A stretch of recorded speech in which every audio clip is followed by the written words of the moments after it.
Hello everyone, आज हम discuss करने वाले हैं RBSC class 12 physics board exam 2023 के लिए चैप्टर वाइज इंपॉर्टेंट क्वेश्चंस में मार्किंग जो स्कीम है उसके अकॉर्डिंग आपको क्वेश्चंस बताऊंगा। आप उन्हीं क्वेश्चनों करके जाना, बिल्कुल एज इट आपको पेपर में वही क्वेश्चंस मिलेंगे। तो अगर हम फर्स्ट बुक की बात करें तो फर्स्ट बुक में टोटल 8 चैप्टर्स हैं।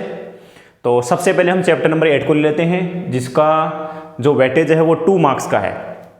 ठीक है, चैप्टर नंबर 8 कितने मार्क्स का है? 2 मार्क्स का है। अब हम बात करते हैं 2 मार्क्स में क्या क्या क्वेश्चन पूछे जाएंगे। सिंपल सा, काफ़ी बच्चे इस चीज़ को जानते भी हैं। अगर मैं बात करूँ तो यहाँ पे जो पहला पॉइंट रहने वाला बच्चों वो हमारा रहने वाला डिस्प्लेसमेंट करंट का फॉर्मूला और इसकी डेफिनेशन। डिस्प्लेसमेंट करंट है ना, विस्थापन धारा जिसको हम बोलते हैं आईडी। इसका सबसे पहले तो आपको डायरेक्ट फॉर्मूला पूछा जा सकता है, epsilon D phi E divided by D T. ये कहाँ जनरेट होती है?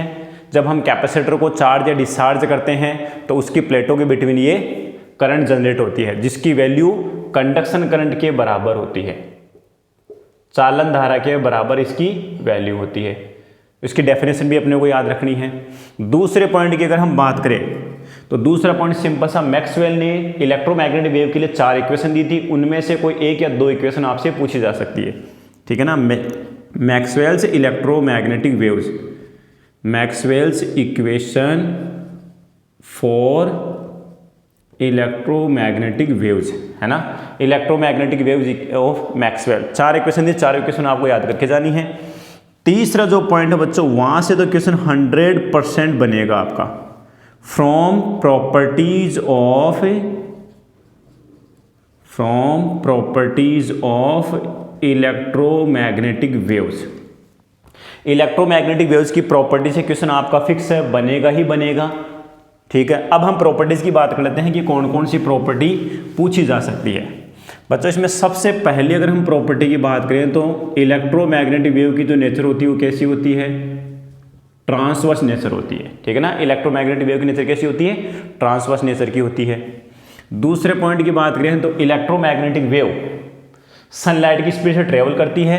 तो अगर हम वैक्यूम में उनकी स्पीड देखें तो वो सनलाइट की स्पीड से ट्रेवल करती है, और इसका जो फॉर्मूला आएगा बच्चों आएगा 1/μ0 इंटू एप्सिलॉन का रूट।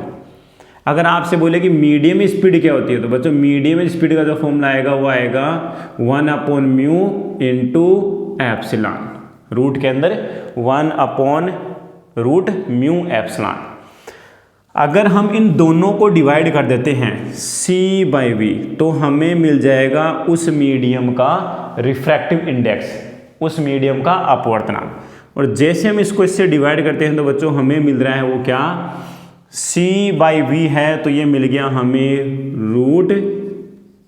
√μr into epsilon.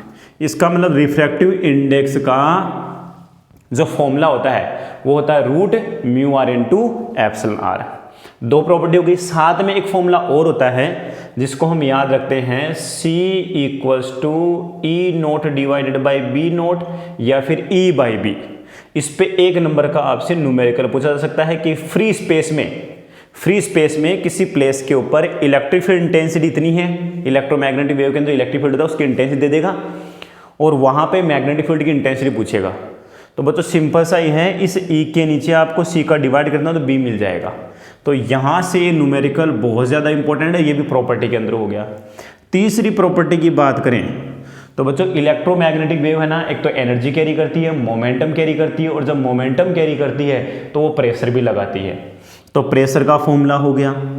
ठीक है ना, एनर्जी डेंसिटी भी मैंने कहा एनर्जी कैरी करती है। तो इलेक्ट्रोमैग्नेटिक वेव में 2 टाइप की एनर्जी कंसिस्ट होगी आपकी, इलेक्ट्रिक एनर्जी और मैग्नेटिक एनर्जी। इलेक्ट्रिक एनर्जी की बात करें तो एनर्जी डेंसिटी कितनी होगी? इलेक्ट्रिक एनर्जी डेंसिटी बच्चों हो जाएगी हमारे पास में 1/2 एप्सिलॉन इंटू E²। और मैग्नेटिक एनर्जी डेंसिटी क्या हो जाएगी? ये हो जाएगी हमारे पास में UB = B² डिवाइडेड बाई 2μ0।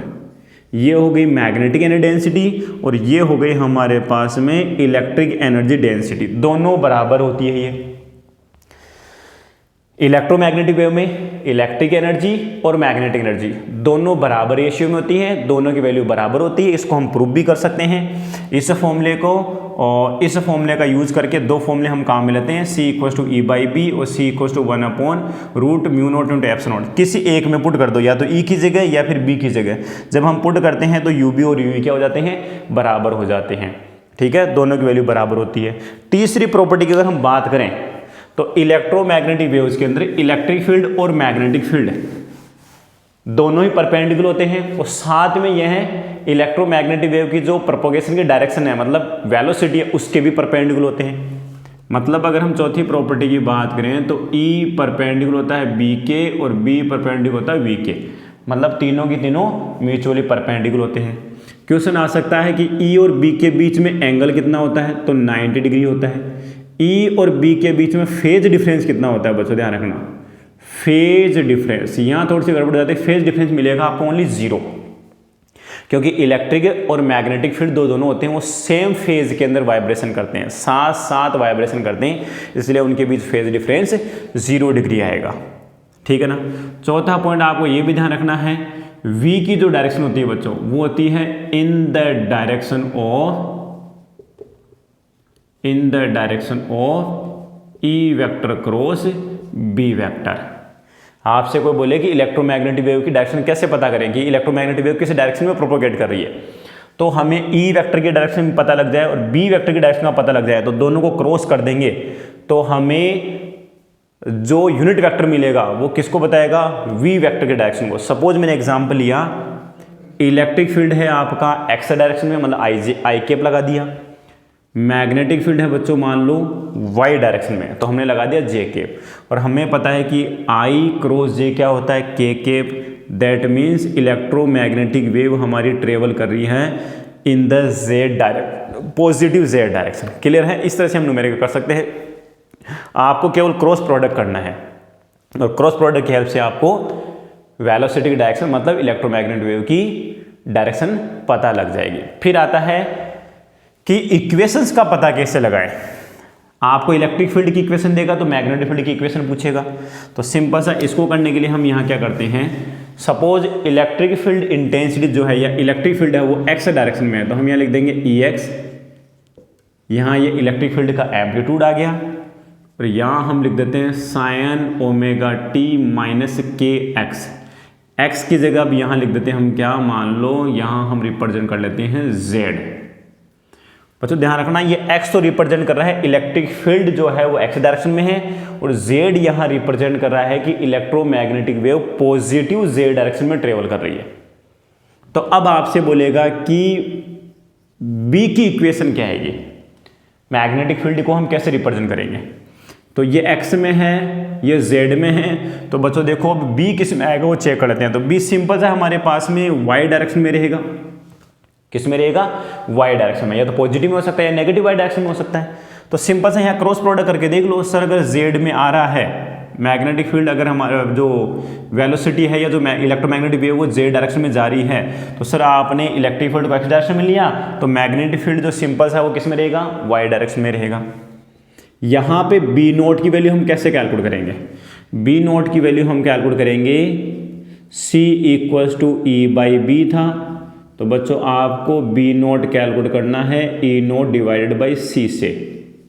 यहाँ पे E नोट बाई C से हम न्यूमेरिकल सोल्व करके, और यहाँ आ जाएगा sin ωt - kx, as it is ऐसे कैसे आएगा, ये हो गया। अब यहाँ पे k क्या होता है, k यहाँ पर वेव प्रोपोगेशन कांस्टेंट होता है, जिसको हम एंगुलर वेव नंबर भी बोलते हैं, और इसकी जो वैल्यू होती है बच्चों होती है 2π/λ। इट मीन्स हम वेव का वेवलेंथ भी कैलकुलेट करते हैं। वेवलेंथ बच्चों यहाँ छुपा होता है, और फ्रीक्वेंसी टाइम पीरियड यहाँ छुपा होता है। t के साथ में जो कंपोनेंट होता है, जो फैक्टर होता है, उसको हम एंगुलर वेलोसिटी बोलते हैं, और एंगुलर वेलोसिटी क्या होती है 2π/T। वहाँ से आप टाइम पीरियड भी कैलकुलेट कर सकते हो। कोई बोले कि सर हमें वेव की स्पीड पूछी गई, वो कैसे कैलकुलेट करें। बच्चों ध्यान रखना, इलेक्ट्रिक फील्ड या मैग्नेटिक फील्ड की इक्वेशन देके आपसे वेव की स्पीड पूछी जाएगी। अब जो वेव की स्पीड होती है बच्चों सिंपल सा v इक्वल होता है ω/k, स्पीड ऑफ वेव। इस ओमेगा में k का डिवाइड कर देना है। इंपॉर्टेंट क्वेश्चन है, डायरेक्ट एक नंबर में आ सकता है। v equals to omega by K. ये स्पीड हो गई। ये तो मोटी मोटी प्रॉपर्टीज हो गई आपकी। एक पॉइंटिंग वेक्टर भी आपने पढ़ा होगा। इलेक्ट्रोमैग्नेटिक वेव में पॉइंटिंग वेक्टर से क्या मतलब है, इंटेंसिटी से क्या मतलब है, थोड़ा हम इंटेंसिटी को भी देख लेते हैं। इलेक्ट्रोमैग्नेटिक वेव्स की इंटेंसिटी। बच्चों क्वेश्चन बहुत सिंपल होंगे लेकिन आपको थोड़ा सा डीपली पढ़ के जाना पड़ेगा। जो चैप्टर जितने कम मार्क्स के हैं उनमें से क्वेश्चन उतना ही डीपली बन सकता है। तो मैं अगर इंटेंसिटी की बात करूं यहाँ पे, इंटेंसिटी, तो इंटेंसिटी बच्चों होती है total energy per unit area per unit time में कितनी क्रॉस करती है perpendicular to the direction of wave propagation. मान लो वेव्स इस डायरेक्शन में जा रही हैं तो इसके परपेंडिकुलर, जिधर वेव जा रही है उसके परपेंडिकुलर कोई आपके पास में एरिया है, उस एरिया की वैल्यू 1 मीटर स्क्वायर है, वहां से 1 सेकंड में कितनी एनर्जी ट्रांसमिट हो रही है, क्योंकि इलेक्ट्रोमैग्नेटिक वेव एनर्जी कैरी करती है। सपोज हमारे पास में सनलाइट आ रही है, वो एक एनर्जी की फॉर्म है, उसके सामने हम कोई प्लेट रख दें जिसका एरिया 1 मीटर स्क्वायर है, तो 1 सेकंड में कितने फोटोन्स हमारे पास में आए, मतलब कितनी टोटल एनर्जी हमारे पास आई उस एरिया को क्रॉस करके, उसी को हम क्या बोलते हैं, intensity. Energy crossed per unit area per unit time perpendicular to the direction of electromagnetic wave known as intensity. इसकी जो एस यूनिट होती है बच्चों होती है वोट पर मीटर स्क्वायर। ठीक है, इसकी एस यूनिट क्या होती है, वोट पर मीटर स्क्वायर। अब यहीं से एक पॉइंट आता है पॉइंटिंग वेक्टर। पॉइंटिंग वेक्टर जिसको हम एस वेक्टर से डिपेंड करते हैं, ठीक है ना, एस वेक्टर से रिप्रेजेंट करते हैं। अब ये पॉइंटिंग वेक्टर क्या होता है, ये पॉइंटिंग वेक्टर कुछ नहीं है बच्चों, अगर हम इस पॉइंटिंग वेक्टर का एवरेज लेते हैं तो वो इंटेंसिटी होती है। मतलब इसकी भी डेफिनेशन देखा जाए तो ये भी एनर्जी को रिप्रेजेंट करता है कि पर सेकंड में पर यूनिट एरिया से कितनी एनर्जी आपकी ट्रांसमिट होती है। ये जनरली एक वेक्टर क्वांटिटी है जो कि हमेशा इलेक्ट्रोमैग्नेटिक की डायरेक्शन को रिप्रेजेंट करता है। इसलिए इसका जो फॉर्मूला होता है वो होता है S vector equals to E vector cross H vector, और हमें पता है कि बी इक्वल्स टू बच्चों होता है mu into H. B equals to क्या होता है, म्यू इंटू एच। अगर हमारी इलेक्ट्रोमैग्नेटिक वेव वैक्यूम में ट्रेवल कर रही है तो यहाँ पे हम म्यू नोट लगा लेते हैं।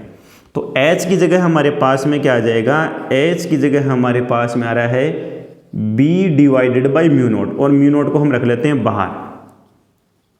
तो ये हमारे पास में पॉइंटिंग वेक्टर का फॉर्मूला आ गया, जो ये फॉर्मूला साफ ही रिप्रेजेंट कर रहा है कि ये वेक्टर क्वांटिटी है, तो इन दोनों का जो क्रॉस प्रोडक्ट है वो किसको रिप्रेजेंट करता था, वी वेक्टर की डायरेक्शन को, है ना, मतलब वी वेक्टर को रिप्रेजेंट करता है, इलेक्ट्रोमैग्नेटिक वेव की प्रोपोगेशन की डायरेक्शन को।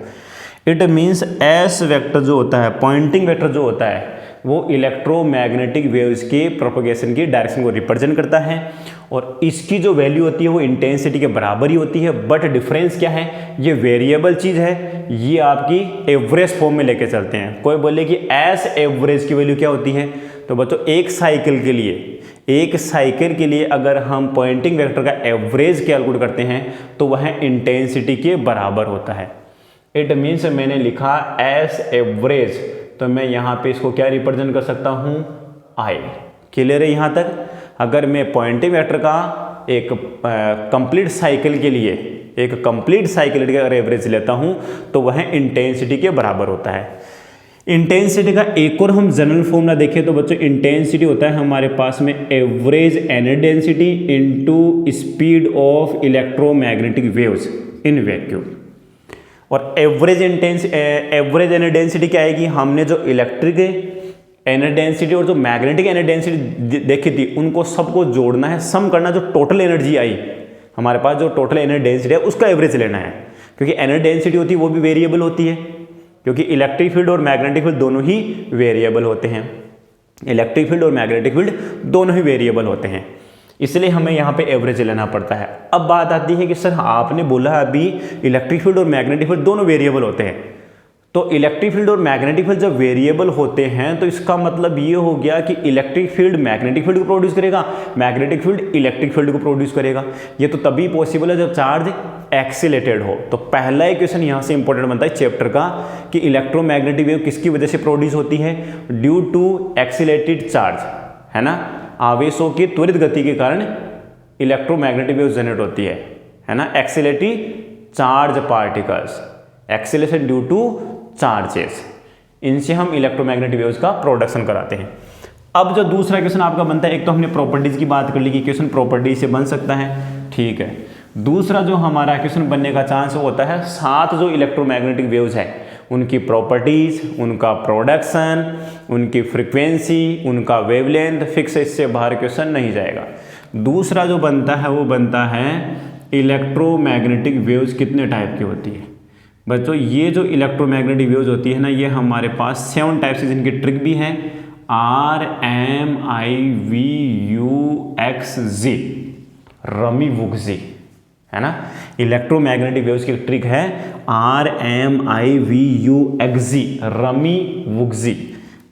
R का मतलब हो गया हमारे पास में रेडियो वेव्स, M हो गई हमारे पास में माइक्रोवेव्स, I हो गई हमारे पास में इंफ्रारेड, V हो गए बच्चों हमारे पास में विजिबल, U हो गई हमारे पास में अल्ट्रा, X हमारे पास में जाती है एक्सरेज, और G हो जाती है हमारे पास में गामा रेज। सबसे पहले इनके फ्रीक्वेंसी के इंक्रीज या डिक्रीज ऑर्डर में आपसे क्वेश्चन पूछा जा सकता है। तो बच्चों जो मैंने यहाँ पे लिखा है ना, अगर आप इधर से इधर जाते हो तो फ्रीक्वेंसी इंक्रीज होती है, तो डायरेक्ट यहाँ से रैंडमली कोई 3 इलेक्ट्रोमैग्नेटिक वेव उठा लेगा और बोलेगा इनको फ्रीक्वेंसी के इंक्रीजिंग ऑर्डर में अरेंज करो, तो आपको इनको फ्रीक्वेंसी के इंक्रीजिंग ऑर्डर में अरेंज करना है। इस तरह से ट्रिक याद रखनी है, पहले R, फिर माइक्रो, फिर इंफ्रा, फिर विजिबल, फिर अल्ट्रा, फिर एक्सरे, फिर गामा। अब रैंडमली कैसे दे सकता उठा के, आपको इस सीक्वेंस में उनको अरेंज करना है। फ्रीक्वेंसी के डिक्रीजिंग ऑर्डर में करना है तो जस्ट उल्टा करना, उधर से पहले लिख के इधर वाली वेव को सबके लास्ट में लिखना है, तो डिक्रीजिंग ऑर्डर में हो जाएगा। वेवलेंथ के इंक्रीजिंग ऑर्डर में, इधर फ्रीक्वेंसी डिक्रीज हो रही तो वेवलेंथ इंक्रीज होगा। सबसे ज्यादा वेवलेंथ इसका होता है बच्चों, ध्यान रखना, और सबसे कम वेवलेंथ गामा का होता है। इसका मतलब गामा रेज की फ्रीक्वेंसी सबसे ज्यादा होती है। तो कोई बोले इनमें से सबसे ज्यादा एनर्जी किनकी होती है, गामा रेज की होती है। ये पेनिट्रेशन भी कर सकती है, इनकी पेनिट्रेशन कैपेसिटी सबसे ज़्यादा होती है। ये पेनिट्रेट बहुत कम करती है, एक्सरे भी पेनिट्रेट कर सकती है। तो सबसे ज़्यादा जो पेनिट्रेशन कैपेसिटी होती है, सबसे ज़्यादा जो फ्रीक्वेंसी होती है, सबसे ज़्यादा जो एनर्जी होती है वो गामा रेज की होती है, ठीक है। तो सबसे पहला काम तो फ्रीक्वेंसी के इंक्रीजिंग ऑर्डर डिक्रीजिंग ऑर्डर में आ गया, वेवलेंथ के इंक्रीजिंग और डिक्रीजिंग ऑर्डर में आ गया। अब आता है इनके यूजेज। आपको कम से कम इनके 3 से 4 यूजेस पढ़ के जाने बच्चों, क्वेश्चन मिलेगा कन्फर्म है। इनके आपको बुक से जो एनसीईआरटी बुक है वहाँ से 3 से 4 एग्जाम्पल आपको पढ़ के जाने हैं। फिर उसके बाद में इनका प्रोडक्शन बहुत इंपॉर्टेंट है। प्रोडक्शन भी किस तरह प्रोडक्शन होगा, या फिर आपको एग्जाम में क्या बोलेगा, इनके यूजेज देखिए इलेक्ट्रोमैग्नेटिक वेव के बारे में पूछेगा। जैसे हम इंफ्रा रेड वेव्स की बात करें तो एक तो रिमोट सेंसर में टीवी जितने भी जो है हमारे पास में टीवी रेडियो वगैरह जो भी हैं उनके रिमोट सेंसर में इंफ्रारेड का काम में लिया जाता है। इंफ्रारेड जो वेव्स होती है उनको काम में लिया जाता है। उसके अलावा हमारे पास में इंफ्रारेड का जनरेशन किससे होता है, हॉट बॉडी से, गर्म चीज़ों से, इसलिए हम इन्हें हीट वेव्स भी कहते हैं, है ना। हीट वेव्स क्यों रेफर किया जाता है, क्वेश्चन आता है, क्योंकि सर ये हॉट बॉडी से जनरेट होती है, या किसी एटम में जो इलेक्ट्रॉन्स होते हैं, जो एटम्स होते हैं किसी कंपाउंड वगैरह में जो वाइब्रेट करते हैं, तो उसकी वाइब्रेशन की वजह से भी इंफ्रारेड वेव्स जनरेट होती है। फिर अगर हम विजिबल की बात करें तो विजिबल का तो सिंपल सा है, ऐसे चीज़ों को देखने के लिए विजिबल रेज काम में आती है। अल्ट्रावायलेट बहुत ज़्यादा इंपॉर्टेंट है। अल्ट्रावायलेट का यूज़ है ना फिंगरप्रिंटिंग में होता है। जो फोक्ड डॉक्यूमेंट्स होते हैं, नकली दस्तावेज होते हैं, उनकी पहचान करने में इनको काम में लेते हैं। वाटर प्योरिफिकेशन में इसको काम में लेते हैं। आई के लिए एक लासिक सिस्टम होता है, LASIK, लासिक सिस्टम में लेजर की फॉर्म में आई ऑपरेशन में भी अल्ट्रावायलेट रेज का यूज़ किया जाता है, ठीक है ना। वाटर ट्रीटमेंट बहुत इंपॉर्टेंट है। और एक क्वेश्चन आता है कि जो वेल्डिंग करने वाले जो लोग होते हैं वो एक स्पेशल तरह का गोगल काम में लेते हैं। वो क्यों लेते हैं, क्योंकि आर्क वेल्डिंग में अल्ट्रा वायलेट रेज का जनरेशन होता है, उनके प्रोटेक्शन के लिए हमें वो गोगल्स पहनने पड़ते हैं। फिर आता है एक्स रेज का यूज़ क्या होता है, इनकी वेवलेंथ का ऑर्डर बच्चों जो ध्यान रखना, एक्स रेज का जो वेवलेंथ का ऑर्डर होता है वो एंगस्ट्रॉम ऑर्डर का होता है। Angstrom 10⁻⁻10 metre. तो जब भी आ जाए ना कि वो कौन सी वेव है जिसका वेवलेंथ 10⁻10 मीटर या एंगस्ट्रॉम ऑर्डर का होता है, तो आपको डायरेक्ट लिखना है एक्सरेज होती है। एक्सरेज का यूज़ बता दो। एक्सरे आपको पता है जो ह्यूमन बॉडी होती है उसके अंदर जो हड्डियों का फ्रैक्चर, बोन्स फ्रैक्चर हो जाते हैं तो उनके डिटेक्शन में, उनके स्कैनिंग में हम काम में लेते हैं। मेटल डिटेक्शन में हम काम में लेते हैं। और सबसे बढ़िया एग्जाम्पल है बच्चों, मेडिकल डिपार्टमेंट में डायग्नोस्टिक टूल्स की फॉर्म में इसको यूज़ करते हैं। और एक स्पेशल टाइप के कैंसर्स होते हैं उनके ट्रीटमेंट में भी काम में लेते हैं। और गामा रेज का तो आप डायरेक्ट लिख दो कैंसर के ट्रीटमेंट में काम में लेते हैं, ठीक है ना। गामा रेज का यूज़ क्या होता है, कैंसर के ट्रीटमेंट में यूज़ मिल जाता है। और जो बहुत सारे फूड होते हैं उनमें कुछ पैथोजेनिक माइक्रो पैथोजेनिक जर्म्स होते हैं उनको भी नष्ट करने के लिए या उनको किल करने के लिए हम गामा रेज का यूज़ करते हैं। बेटा यूज़ बहुत इंपॉर्टेंट है। रेडियो वेव्स की बात करें तो हम कम्युनिकेशन में काम में लेते हैं। माइक्रोवेव्स की बात करें तो रडार नेविगेशन में, है ना, एरोप्लेन वगैरह उनकी पोजीशन उनकी स्पीड वगैरह को जानने के लिए हम एरोप्लेन नेविगेशन के अंदर माइक्रोवेव्स काम में लेते हैं। और कम्युनिकेशन में भी काम में लेते हैं। कम्युनिकेशन में दोनों वेव्स काम में आती है, बिकॉज रेडियो वेव्स की जो सबसे लास्ट वाली जो रेंज होती है ना वो माइक्रोवेव्स ही होती है। रेडियो वेव्स की जो सबसे लास्ट वाली रेंज होती है ना वो माइक्रोवेव्स ही होती है। तो इस तरह से आपको इनका प्रोडक्शन है। इसका प्रोडक्शन बात करें हम गामा रेज तो रेडियो एक्टिविटी होती है ना उसके अंदर गामा रेज का प्रोडक्शन होता है। एक्सरे की बात करें तो एक्सरे ट्यूब से, या फिर जब हम हाई एनर्जेटिक इलेक्ट्रॉन को जब किसी हेवी न्यूक्लियस जैसे कि निकल पे बॉम्बार्डमेंट करवाते हैं तो एक्सरेज का जनरेशन होता है, जो कि डेविसन जर्मर एक्सपेरिमेंट में हमने सीखा है। ठीक है बच्चों, तो एक्सरेज का प्रोडक्शन बहुत ज़्यादा इंपॉर्टेंट है। या तो आप लिख दो एक्सरे ट्यूब से इसका जनरेशन होता है, या फिर हायर एनर्जेटिक जो इलेक्ट्रॉन्स होते हैं बीम होती है उसको जब हम किसी हेवी न्यूक्लियस जैसे कि निकल के ऊपर बॉम्बार्डमेंट करवाते हैं तो इसका प्रोडक्शन होता है। ठीक है ना। इस तरह से आपको सारे प्रोडक्ट याद रखने। माइक्रोवेव का प्रोडक्शन क्लिस्ट्रॉन हो गया, मैग्नेट्रॉन हो गया, ऐसे 2-3 डिवाइसेज हैं जिनसे इसका प्रोडक्शन होता है। ठीक है, तो ये तो हो गया आपका चैप्टर नंबर 8, जिनमें मैंने 2 नंबर क्वेश्चन के लिए देखो इतनी मशक्कत करनी पड़ेगी आपको। अब हम चलते हैं चैप्टर नंबर 7 पे। चैप्टर नंबर 7 जो है वो है बच्चों आपका एसी। एसी जो है वो है 4 मार्क्स का। चैप्टर नंबर जो 7 है वो है हमारा एसी। ये है आपका 4 मार्क्स का। अब 4 मार्क्स में बच्चों इसके क्वेश्चन कैसे आ रहे हैं? 2 क्वेश्चन तो आपके 1.5 मार्क्स के और एक क्वेश्चन आ रहा है आपका 3 मार्क्स हो गए ना, 3 और 4, ये 4 मार्क्स के आपके 3 क्वेश्चन हो गए। 1.5 मार्क्स के 2 क्वेश्चन और 1 मार्क्स का 1 क्वेश्चन।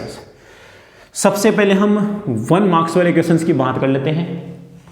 आपसे डायरेक्ट पूछा जा सकता है यहाँ पे सीरीज एलसीआर जो सर्किट होता है या जो आरएलसी सर्किट होता है उसमें आपसे पूछेगा इम्पीडेंस का फॉर्मूला Z, पावर फैक्टर का फॉर्मूला, पावर फैक्टर क्या होता है उसकी डेफिनेशन,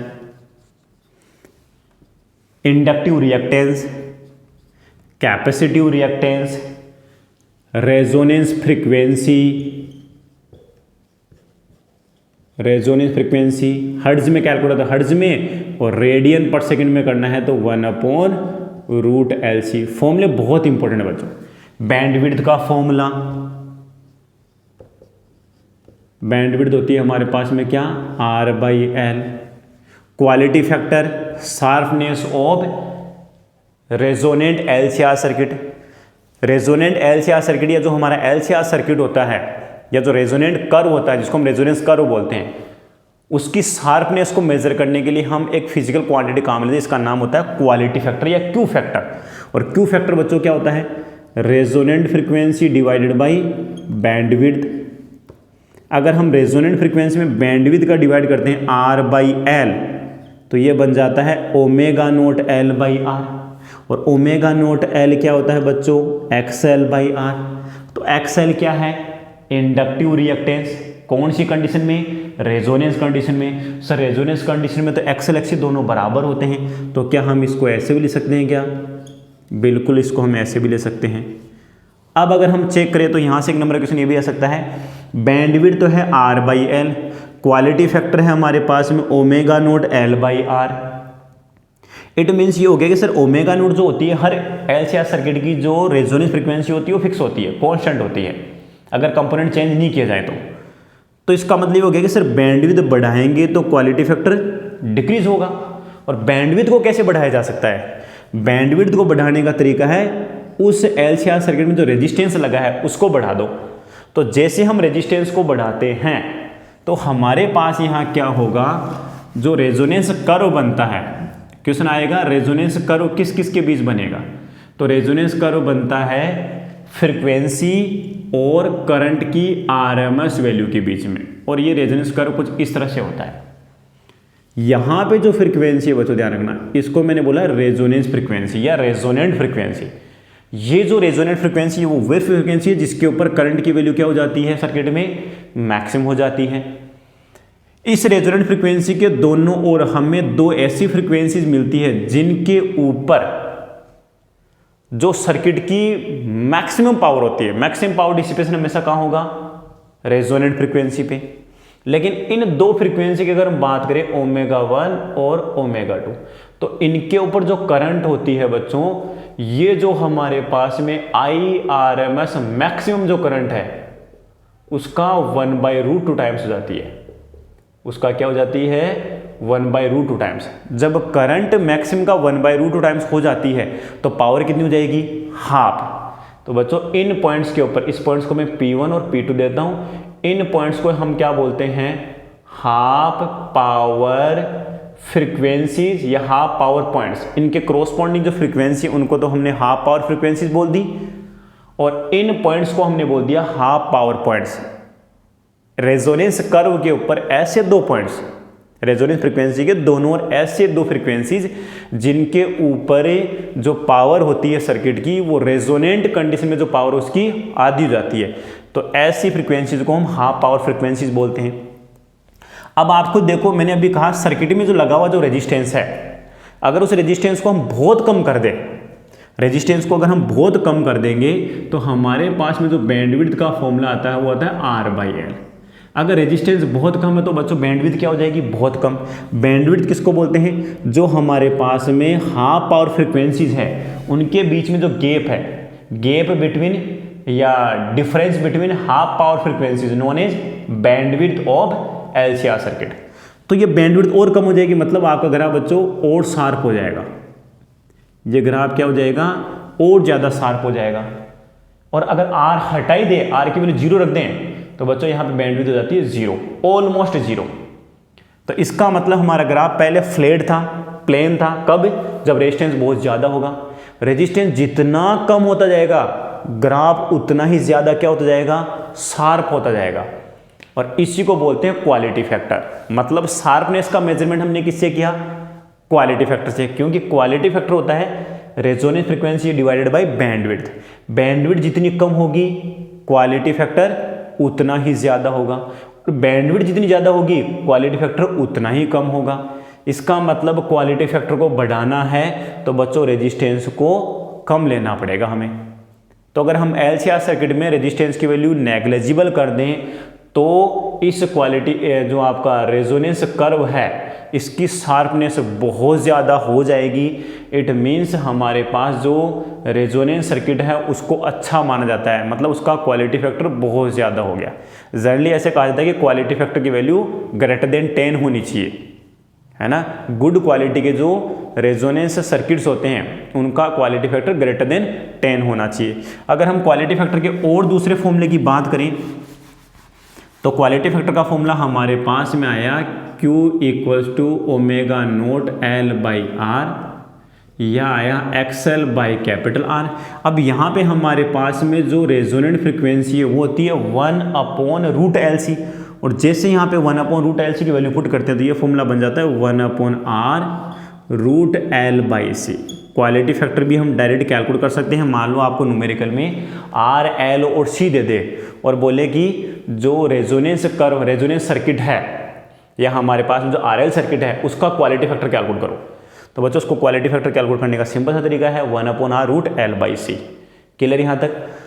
अब हम बात करते हैं सीरीज LCR सर्किट की रेजोनेंस कंडीशन क्या होती है, ठीक है ना। तो बच्चों एक एक नंबर के क्वेश्चन तो सीधा सिंपल सा आपसे पावर वगैरह जो भी आपने पढ़ा अब तक, RMS वैल्यू और मैक्सिमम वैल्यू में क्या रिलेशन होता है, करंट की RMS वैल्यू और मैक्सिमम वैल्यू में क्या रिलेशन होता है।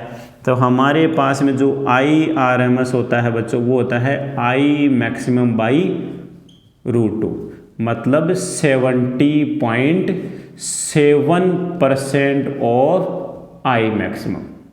मैक्सिमम करंट का 70.7% होती है। कौन, जो RMS करंट होती है वो मैक्सिमम करंट का 70.7% होती है, और इस करंट को हम इफेक्टिव करंट ही बोलते हैं। इट मीन्स हमारे पास जितने भी वोल्ट मीटर, एमीटर, जो भी डिवाइसेस लगी हुई है घर में, वो हमेशा एसी की आरएमएस वैल्यू रीड करते हैं। वोल्ट मीटर आरएमएस वोल्टेज को रीड करेगा, एमीटर करंट की आरएमएस वैल्यू को रीड करेगा। इट मीन्स एग्जामिनर अगर आपसे बोल रहा है कि करंट की वैल्यू कितनी है, वोल्टेज की वैल्यू कितनी है, तो बच्चों आपको आरएमएस वैल्यू कैलकुलेट करनी है। जब तक कि आपको ये नहीं बोला जाए कि इसकी पीक या इसका एम्पलीट्यूड क्या है, तब तो आपको एम्पलीट्यूड कैलकुलेट करना है, मतलब मैक्स वैल्यू कैलकुलेट करनी है। लेकिन अगर ऐसा नहीं बोला गया है तो आपको आरएमएस वैल्यू कैलकुलेट करनी होगी। अब हम बात करते हैं 1.5 मार्क्स के जो क्वेश्चन हैं बच्चों। 1.5 मार्क्स क्वेश्चन के अंदर आपको 3 डेरिवेशंस करने पड़ेंगे। 3 में से कोई 2 डेरिवेशन आपको मिल सकते हैं, या एक तो न्यूमेरिकल होगा या फिर आपका एक डेरिवेशन होगा।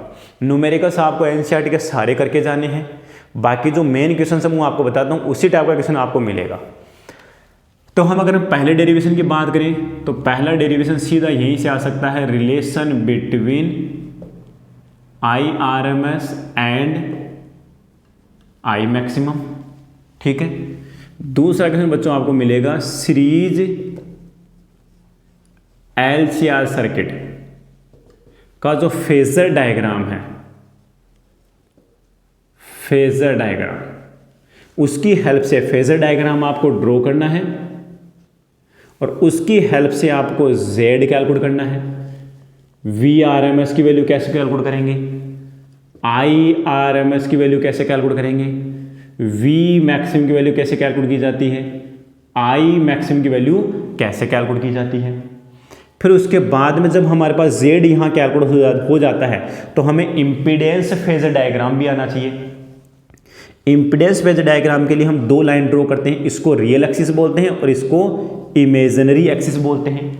रियल एक्सिस पे बच्चों हमेशा क्या आता है, रेजिस्टेंस आता है, क्योंकि रेजिस्टेंस कभी भी फ्रीक्वेंसी पे डिपेंड नहीं करता। तो फ्रीक्वेंसी रेस्पॉन्स की बात करें तो रेजिस्टेंस कभी फ्रीक्वेंसी डिपेंड नहीं करता, तो रेजिस्टेंस यहाँ आ जाएगा। एक्सएल हमेशा, एक्सएल मतलब हम इंडक्टिव सर्किट की बात करें तो वोल्टेज हमेशा करंट से 9 डिग्री आगे होता है, तो इसलिए हमेशा एक्सएल आर से 9 डिग्री पॉजिटिव डायरेक्शन में रहेगा। और जो एक्ससी है बच्चों वो हमेशा 9 डिग्री डाउन में होता है। अब मैंने कह दिया कि अगर एक्सएल की वैल्यू एक्सी से ग्रेटर है तो ग्रेटर होने पे मैंने यहाँ पे वैल्यू ली एक्सएल माइनस एक्सी। तो अब अगर हम रिजल्टेंट की बात करें बच्चों तो रिजल्टेंट यहाँ कुछ इस तरह से मिल रहा है, और ये जो रिजल्टेंट है ये यहाँ से फाइंगल बना था, ये रिजल्टेंट ही हमारा क्या है, जेड हो गया। ये हमारा रिजल्टेंट क्या हो गया, जेड हो गया। और इस जेड की अगर हम बात करें, यहाँ पे जो जेड आ रहा है बच्चों वो क्या आ रहा है, वो आ रहा है रूट आर स्क्वायर, और ये जो डिफरेंस है कितना आ गया, एक्सएल माइनस एक्सी का होल स्क्वायर। इसको हम बोलते हैं इम्पीडेंस। ये हो गया एलसीआर सर्किट का इम्पीडेंस। चलो यहीं से पावर फैक्टर भी कैलकुलेट कर सकते हैं। पावर फैक्टर जो होता है वो होता है बच्चों रेजिस्टेंस डिवाइडेड बाय सर्किट का इम्पीडेंस। ठीक है, पावर फैक्टर क्या होता है, एलसीआर सर्किट में जो रेजिस्टेंस लगा उसमें उस एलसीआर सर्किट के इम्पीडेंस का डिवाइड कर दो तो आपको पावर फैक्टर मिल जाता है। अगर इम्पीडेंस आर के बराबर है, अगर सर्किट का इम्पीडेंस आर के बराबर है तो कंफर्म है कि series LCR circuit resonance condition में है, और उस टाइम आपका पावर फैक्टर 1 होगा और सर्किट में पावर लॉसेज सबसे ज़्यादा होंगे और सर्किट में करंट की वैल्यू मैक्सिमम होगी। तो दूसरा क्वेश्चन आपका यही बनता है। तो एक क्वेश्चन ये हो गया, एक क्वेश्चन ये हो गया, 2 क्वेश्चन। तीसरा क्वेश्चन डेढ़ नंबर के अंदर सिंपल सा पूछ सकता है, रेजोनेंस का मतलब क्या होता है, रेजोनेंस फ्रीक्वेंसी का फॉर्मूला लिखो और एलसीआर सर्किट की रेजोनेंस कंडीशन के लिए या रेजोनेंस कंडीशंस लिखो।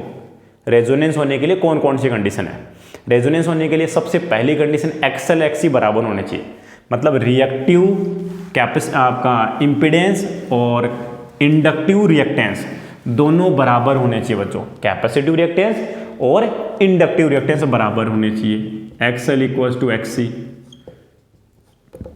दूसरा बच्चों जो जेड होता है इम्पीडेंस सर्किट और मिनिमम होता है किसके बराबर होता है, आर के बराबर होता है। विद लैंग्वेज के फॉर्म में लिखना है आपको वहां पे। थर्ड नंबर में सर्किट में जो करंट होती है वो मैक्सिमम होती है और किसके बराबर होती है, वी मैक्सिमम बाई आर के बराबर होती है। सर्किट में जो करंट फ्लो करेगी वो क्या होगी, आपकी मैक्सिमम होगी। अगर हम IRMS की बात करें तो आई आर एम एस हो जाएगा V R M S by R resonance condition के अंदर, ठीक है ना। तीसरा पॉइंट हो जाएगा, इस केस में वोल्टेज और करंट दोनों के बीच में जो फेज डिफरेंस है वो 0 डिग्री होगा, ठीक है। रेजोनेंस कंडीशन में वोल्टेज और करंट के बीच में जो फेज डिफरेंस आएगा वो 0 डिग्री आएगा। दैट मीन्स आपका जो पावर फैक्टर होगा वो मैक्सिमम होगा और किसके बराबर होगा, 1 के बराबर होगा। तो एक नंबर का क्वेश्चन यहाँ से भी आ सकता है। प्योर आर, प्योर एल और प्योर सी सर्किट के लिए आपसे पावर फैक्टर पूछा जा सकता है। तो प्योर आर की बात करें तो प्योर आर मतलब जो रेजिस्टिव सर्किट होता है बच्चों, उसमें भी वोल्टेज और करंट दोनों सेम फेज में होते हैं, इसलिए उसका भी पावर फैक्टर 1 होता है। सीरीज एलसीआर सर्किट जो है रेजोनेंस एलसीआर सर्किट, उसका भी पावर फैक्टर 1 होता है। अगर हम कैपेसिटिव सर्किट की बात करें तो कैपेसिटिव सर्किट में करंट वोल्टेज से 9 डिग्री आगे होती है, लीड करती है। तो इसका मतलब आपका वोल्टेज और करंट के बीच में फेज डिफरेंस है वो 9 डिग्री हो गया, और फेज डिफरेंस का ही जो कोसाइन होता है उसी को ही हम क्या बोलते हैं, पावर फैक्टर। तो यहाँ पे जो हमारे पास में पावर फैक्टर कोस 90 की वैल्यू कितनी हो जाएगी, 0। सिमिलरली हमारा जो इंडक्टिव सर्किट होता है, इंडक्टिव सर्किट, अगर हम इंडक्टिव सर्किट की बात करें तो इंडक्टिव सर्किट में जो करंट होती है वो वोल्टेज से 90 डिग्री लीड करती है। जो वोल्टेज होता है वो करंट से 9 डिग्री लीड करता है और करंट पीछे होती है। कैपेसिटिव में करंट आगे होती है, इंडक्टिव सर्किट में वोल्टेज जो करंट है अल्टरनेटिंग करंट उससे 9 डिग्री लीड करता है। तो इसका मतलब यहाँ पे भी फेज डिफरेंस कितना है, 90 डिग्री। उसका अगर हम कोसाइन ले जिसको हम पावर फैक्टर बोलते हैं तो वो भी वैल्यू कितनी आएगी, 0। इसका मतलब pure L circuit, pure capacitive C circuit और एक होता है एल सी सर्किट, तीनों ही सर्किट्स के लिए बच्चों पावर फैक्टर की वैल्यू 0 होती है। पावर फैक्टर की वैल्यू 1 किस किस के लिए होगी, एक तो आपका रेजिस्टिव सर्किट और एक हो जाएगा आपका सीरीज एलसीआर रेजोनेंट सर्किट, ठीक है ना, या resonant series LCR circuit. Resonant series LCR circuit के लिए पावर फैक्टर की वैल्यू 1 होती है। अब आता है कि एलसीआर सर्किट में जो पावर होती है उसका फॉर्मूला डिराइव करवा सकता है आपसे। एलसीआर सर्किट में जो एलसीआर सर्किट की पावर है उसका फॉर्मूला डिराइव करो और उसमें पावर फैक्टर को डिफाइन करो कि पावर फैक्टर क्या होता है। तो आपको वो भी करके आना है, जिसका लास्ट में जाके जो फॉर्मूला आता है उसको मैं यहाँ पे लिख देता हूँ। जो हमारे पास में फॉर्मूला आता है पी एवरेज, जो एवरेज पावर आती है बच्चों वो आती है V R M S I R M S into cos phi. ये एलसीआर सर्किट के लिए एवरेज पावर का फॉर्मूला हो गया, जहां पे ये पावर फैक्टर बहुत इंपॉर्टेंट है। ये पावर फैक्टर ही डिफाइन करेगा कि कितनी पावर का लॉस हो रहा है, एवरेज पावर जो है पावर डिसिपेशन कितना हो रहा है, सर्किट की पावर कितनी है, ये सब इसी पे डिपेंड करता है। अगर आपका कोस 5 मतलब पावर फैक्टर 0 है, इसका मतलब वहां पे कोई पावर लॉस ही नहीं होते। जैसे कि आपका कैपेसिटिव सर्किट और इंडक्टिव सर्किट दो ऐसे सर्किट है जो अगर सर्किट में लगे होते हैं तो उनके ऊपर कोई पावर लॉसेज नहीं होता। इसका मतलब कैपेसिटर और इंडक्टर क्या करते हैं, जितनी एनर्जी कंज्यूम करते हैं उतनी ही एनर्जी को वापस सर्किट को रिटर्न कर देते हैं, हिसाब बराबर कर देते हैं। इसलिए वो दो ऐसे सर्किट है जो वोट लेस करंट पे वर्क करते हैं। तो क्वेश्चन आएगा चौक जो कॉइल होती है बच्चों, कौन सी चौक कॉइल कौन से प्रिंसिपल पे काम करती है, तो बच्चों ये करती है आपकी वोट लेस करंट। अब आता है वोट लेस करंट क्या होती है। मान लो सपोज बच्चों हम क्या कर लेते हैं, यहां पे इधर वोल्टेज है VRMS, ठीक है, और किसी बच्चे ने बोला इसे जो करंट है IRMS वो वोल्टेज से 5 एंगल आगे है। जो हमारे पास वोल्टेज और करंट के बीच में मैंने फेज देखा, ऐसा तो कोई सर्किट होगा ना जिसमें करंट वोल्टेज से 5 एंगल आगे हो। तो सर एलसीआर सर्किट में ऐसा होता है, और ऐसा तब होता है जब हमारा कैपेसिटिव रिएक्टेंस इंडक्टिव रिएक्टेंस से ज़्यादा होता है। तो हमारा जो सर्किट है वो एलसीआर सर्किट ना होके अब आरसी सर्किट की तरह काम करेगा, क्योंकि एल का जो दबदबा था वो किसने सप्रेस कर दिया, कैपेसिटर ने। तो अब ये एलसीआर सर्किट क्या कर रहा है कि एल तुम भग जा, कैपेसिटर और रेजिस्टेंस हम दोनों का हिस्सा है यहाँ पे, इसका मतलब अब LCR सर्किट हमारे पास में R सर्किट हो गया, प्योर C नहीं है, प्योर C होगा तो यहाँ पे एंगल 90 डिग्री आएगा। मैंने बोला है अब कैपेसिटर और रेजिस्टेंस का दबदबा है, तो कैपेसिटी की वजह से एंगल फेज डिफरेंस 90 डिग्री आना चाहिए, लेकिन रेजिस्टेंस की वजह से 0 डिग्री आना चाहिए, इसलिए ये फेज डिफरेंस ना तो 0 होता ना 90 होता, 0 90 के बीच में होता है। अब पावर फैक्टर ना तो 0 आएगा ना 1 आएगा, 0 और 1 के बीच में आएगा, इसलिए पावर फैक्टर की जो रेंज होती है बच्चों वो 0 से 1 के बीच में होती है। 0 भी हो सकता है 1 भी हो सकता है, ये पावर फैक्टर की रेंज है 0 से लेके 1 तक। अब मैं यहाँ पे क्या करता हूँ, इस करंट का एक कंपोनेंट तो इसकी डायरेक्शन में लेता हूँ, in the direction of voltage, तो ये तो हो जाएगा कोस फाई, और एक कंपोनेंट जो आएगा परपेंडिकुलर कंपोनेंट, ये बच्चों आएगा हमारे पास में IRMS साइन फाई। बच्चों अगर हम इस कंपोनेंट की बात करें तो ये कंपोनेंट इस वोल्टेज के परपेंडिकुलर, ढंग से सुनना बच्चों, यहाँ पे वोल्टलेस करंट बहुत ही सिंपल टॉपिक है।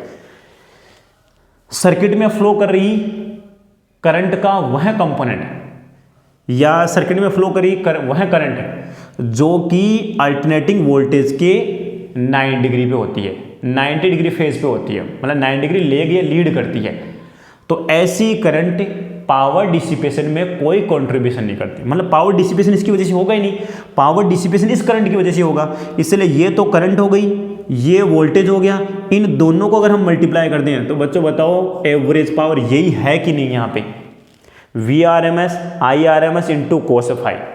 बट हमारे पास में जो ये करंट है वोल्टलेस करंट का जो मैग्नीट्यूड होता है बच्चों वो होता है IRMS इंटू साइन फाई।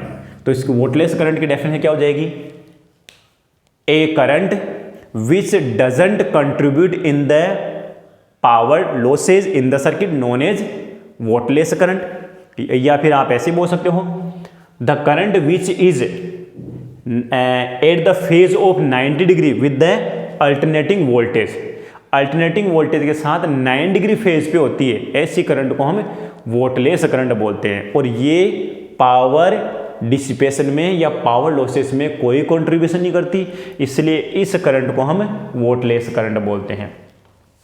एक क्वेश्चन आपका बैंडविड्थ का जो डेरिवेशन है, अभी जो मैंने बताया फॉर्मूला बैंडविड्थ का जो डेरिवेशन, उसको थोड़ा सा अच्छे से कर देना। एक सिंपल सा क्वेश्चन हाफ पीरियड के अंदर आया था LC ऑसिलेशन, तो LC ऑसिलेशन की टेबल बनी हुई है, चार्ज की मैक्सिमम वैल्यू क्या होती है उसका एक बार आप डिफरेंशिएट करो, करंट आ जाएगी, करंट की इक्वेशन मिल जाएगी, इस तरह से उसको हल्का सा आपको डिस्क्राइब करना है, तो उस LC सर्किट के भी चांसेस बहुत ज़्यादा है। तो LC ऑसिलेशन को भी आपको अच्छे से करके जाना है। LCR सर्किट की बैंडविड्थ का जो डेरिवेशन है वैसे वो लेंथी है, लेकिन टॉपिक देखा जाए तो हमारे पास में जो मार्क्स 1.5 मार्क्स के हैं, लेकिन फिर भी शॉर्टली आपको उसको देख के जाना है। और एक क्वेश्चन आपका बच्चों ट्रांसफॉर्मर पे बन सकता है। ट्रांसफॉर्मर में कितने टाइप के लॉसेज होते हैं, ट्रांसफॉर्मर में 4 टाइप के लॉसेज होते हैं। एक तो फ्लक्स लीकेज की वजह से है ना, losses due to flux leakage. एक आपका हिस्टेरिसिस लॉसेज, जब हम किसी चीज़ को मैग्नेटाइज और डीमैग्नेटाइज करते हैं तो हमारे पास मैग्नेटाइज और डीमैग्नेटाइज कौन होगा, ट्रांसफॉर्मर का जो कोर होता है जिसके ऊपर हमने कोयल लगाई है वो मैग्नेटाइज मैग्नेटाइज और डीमैग्नेटाइज होगा, तो इसकी वजह से हमारे पास में कुछ लॉसेज जनरेट होंगे, मतलब वो गर्म हो सकता है, तो उसको हम बोलते हैं हिस्टेरिसिस लॉसेज। और उस हिस्टेरिसिस लॉसेज को ही हम कम करने के लिए क्या करते हैं, जो जिसका इजीली डीमैग्नेटाइजेशन हो जाए, जिसका हिस्टेरिसिस लूप कम से कम हो, तो इसके लिए हम वहाँ पे सॉफ्ट आयरन काम में लेते हैं। फिर होते हैं एडी लॉसेज, सर जो हमने कोयल लगाई है उस कोयल को क्या बड़े फ्रेम पे लगा सकते हैं क्या, बच्चों अगर हम बड़े फ्रेम पे लगाएंगे तो जैसे ही आपका AC का जो फ्लक्स है, जो करंट है वो AC है, इसकी वजह से फ्लक्स भी कैसा होगा, वेरिएबल, और वो वेरिएबल फ्लक्स जैसे ही उस प्लेट से क्रॉस करेगा तो वो बार बार वेरी करेगा, और वेरी करेगा तो उस कोर के अंदर एडी करंट जनरेट होगा, और एडी करंट हमेशा क्या करती है, उस मेटल को गर्म करती है, और मेटल को गर्म करेगी तो कोयल वहाँ पे चिपक जाएगी। इसलिए हम क्या करेंगे, जो हमारा सॉफ्ट आयरन का कोर है उसको हम स्लोटेड बनाते हैं। क्या बनाते हैं, स्लोटेड और लेमिनेटेड, प्लेटेड रखेंगे, एक प्लेट फिर दूसरी प्लेट फिर तीसरी प्लेट, और उसके बीच में एक इंसुलेटेड मटेरियल काम है जिसको हम बोलते हैं लेकर। ट्रांसफॉर्मर का जो कोर होता है उसकी जो प्लेटें हैं उनके बीच में हम लेकर मेटल का नाम का मेटल यूज़ करते हैं जो कि इंसुलेटिंग होता है, और सभी प्लेटों को एक साथ न चिपका के उनके बीच में इंसुलेट मेटल रखने से वो मोटी प्लेट नहीं बन पाएगी, इसलिए एडी करंट कम से कम जनरेट होगी। ये उनको ओवरकम करने का तरीका बता रहा हूँ, साथ में लॉसेज पूछ सकता है, लॉसेज को कम करने का तरीका पूछेगा। और लास्ट और फाइनल जो लॉसेज है वो है आपका resistance losses due to copper wire. या रेजिस्टेंस ड्यू टू, या आप बोल सकते हो losses due to resistance of coils, coils के रेजिस्टेंस की वजह से लॉसेज, इसलिए कौन सा लॉसेज हो गया बच्चों। आपको सबको पता है कोयल होती है उसका खुद का रेजिस्टेंस होता है और रेजिस्टेंस की वजह से हीट जनरेट होती है। तो हम क्या चाहेंगे, एक मोटा कॉपर का वायर लेंगे और उसको एज ए कोयल के फॉर्म में काम में लेंगे, क्योंकि अगर हम थिक कॉपर वायर लेते हैं तो सबको पता है एरिया जितना ज़्यादा होता है रेजिस्टेंस उतना ही कम होता है। दूसरी बात, कॉपर ही क्यों लिया कि कॉपर की रेजिस्टिविटी बहुत कम होती है।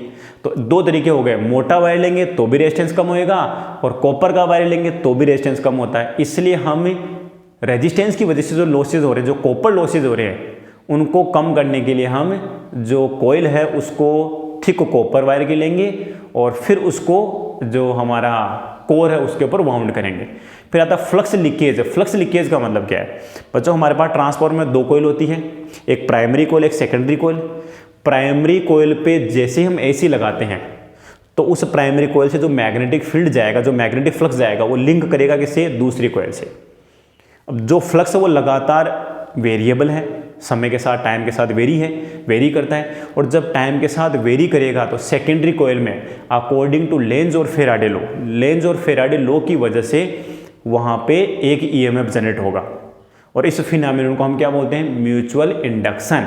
इसका मतलब ट्रांसफॉर्मर किसके प्रिंसिपल पे काम करता है, म्यूचुअल इंडक्शन पे काम करता है। ट्रांसफॉर्मर किस पे प्रिंसिपल पे काम करता है, म्यूचुअल इंडक्शन के प्रिंसिपल पे काम करता है। तो हमारे पास जो ये फ्लक्स जा रहा है बच्चों, अगर बीच में एयर गैप है तो फ्लक्स में लॉसेज होगा। इस फ्लक्स में लॉसेज से बचने के लिए हम क्या करते हैं, दोनों कॉइल्स के एक दूसरे के ऊपर टाइट कपलिंग कर देते हैं, दोनों कॉइल्स को एक दूसरे के ऊपर कोएक्सियली वाउंड कर देते हैं। कोएक्सियली वाउंड करने से फ्लक्स जैसे बाहर आएगा सेकंड कॉइल में उसी टाइम उसके अंदर एंटर कर जाएगा, कोई बीच में एयर गैप नहीं रहेगा। इसको बोलते हैं टाइट कपलिंग। तो इस तरह से आपके चैप्टर नंबर 7 एसी के 1.5 मार्क्स के क्वेश्चंस और एक 1 मार्क्स का क्वेश्चन रहेगा। 1 मार्क्स का क्वेश्चन थोड़ा सिंपल सा रहेगा, क्रिटिकल रहेगा, डीपली पढ़ के जाना है, कोई सा भी क्वेश्चन आ सकता है। 1.5 में एक न्यूमेरिकल के चांसेस हैं, न्यूमेरिकल आप एनसीईआरटी कर जाओ आराम से हो जाएगा, और एक आपका डेरिवेशन का चांस है। तो डेरिवेशन यहाँ सारे बता दिए हैं, लगभग सारे करके जाने हैं आपको। फिर हम यहाँ पर आ जाते हैं चैप्टर नंबर 6 के अंदर बच्चों, EMI इलेक्ट्रोमैग्नेटिक इंडक्शन। ये जो चैप्टर है ये हमारा 3 मार्क्स का है। चैप्टर नंबर आपका हो गया 6 जिसका नाम है इलेक्ट्रोमैग्नेटिक इंडक्शन। इसमें अगर मोटी मोटी बात करें तो आपका एक तो फेराडे लॉ की बात आ सकती है। यहाँ पर फेराडेज लॉ क्या है, कोई डेरिवेशन यहाँ नहीं आएगा, यहाँ डायरेक्ट फॉर्मूला या थ्योरेटिकल क्वेश्चन आएगा बच्चों। फिर उसके बाद में लेंज लॉ आ सकता है, और ये किस पे बेस्ड है,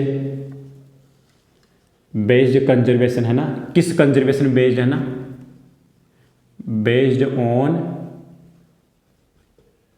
कंजर्वेशन ऑफ एनर्जी, यह एनर्जी के कंजर्वेशन बेस्ड है। फिर हमारे पास आ सकता है मोशनल ईएमएफ, मोशनल ईएमएफ का फॉर्मूला BVL, मोशनल ईएमएफ का फॉर्मूला क्या होता है, BVL। फिर उसके बाद में बच्चों एक क्वेश्चन यहाँ पे आ सकता है डायरेक्शन ऑफ इंड्यूस करंट। मैं थोड़ा सा इस पे इंपॉर्टेंट लगा रहा हूँ, direction of induced current. Induced current की डायरेक्शन के लिए एक सिंपल सा क्वेश्चन आ सकता है। आप एनसीईआरटी के सारे क्वेश्चंस कर लो। जब हम कोयल को अंदर लेके जाते हैं, मैग्नेटिक फील्ड से बाहर लाते हैं, एक वायर के पास में कोयल को रखते हैं, वायर के अंदर लगातार करंट को इंक्रीज करते हैं या डिक्रीज करते हैं, तो कोयल के अंदर करंट की डायरेक्शन किधर आएगी, क्लॉकवाइज आएगी कि एंटी क्लॉकवाइज आएगी। बुक के जितने भी क्वेश्चन से एग्जाम्पल्स वगैरह वो सारे कर लो, आपको एक डायरेक्शन क्वेश्चन मिल जाएगा। फिर उसके बाद में अगर हम बच्चों यहाँ बात करें तो मैग्नेटिक फ्लक्स है। वैसे चैप्टर के शुरू में मैग्नेटिक फ्लक्स की बात आनी चाहिए। मैग्नेटिक फ्लक्स क्या होता है, इसकी SI यूनिट जरूर याद करके जानी है। इसकी बच्चों SI यूनिट होती है हमारे पास वेबर। इसके फॉर्मूले की बात करें तो ये होता है हमारे पास में B vector dot S vector या A वेक्टर, एरिया वेक्टर। यहीं से आप इसकी डायमेंशन भी कैलकुलेट कर सकते हो। इसकी SI यूनिट वेबर होती है। क्लियर यहाँ तक। और फिर उसके बाद आता है मैग्नेटिक फ्लक्स किस किस पे डिपेंड करता है। मैग्नेटिक जो फ्लक्स है वो BA और थीटा ओरिएंटेशन, अगर इसी को हम ओपन करते हैं तो हमारे पास में मैग्नेटिक फ्लक्स का फॉर्मूला होता है बी ए या एस कोस थीटा।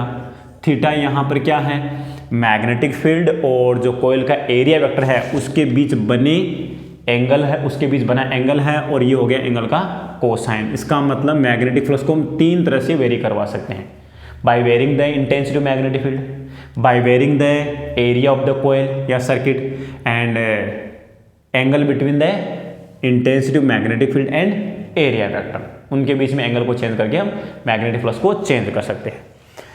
फिर उसके बाद में बच्चों जो हमारे पास में क्वेश्चन बन सकता है वो बच्चों आपको याद रखना है एडी करंट्स। इस पे भी थोड़ा सा हम इंपॉर्टेंट लगा देते हैं, 1 नंबर का क्वेश्चन यहाँ से जनरली पूछा जा सकता है। एडी करंट्स के यूजेज, 4 से 5 यूज आपकी बुक में दिए हुए हैं। इलेक्ट्रिक फर्नेस में हम काम में लेते हैं मेटल्स या एलॉयज को पिघलाने के लिए, ठीक है ना। मैग्नेटिक ब्रेक जो ट्रेन्स होती हैं उनमें मैग्नेटिक ब्रेक्स के लिए हम काम में लेते हैं।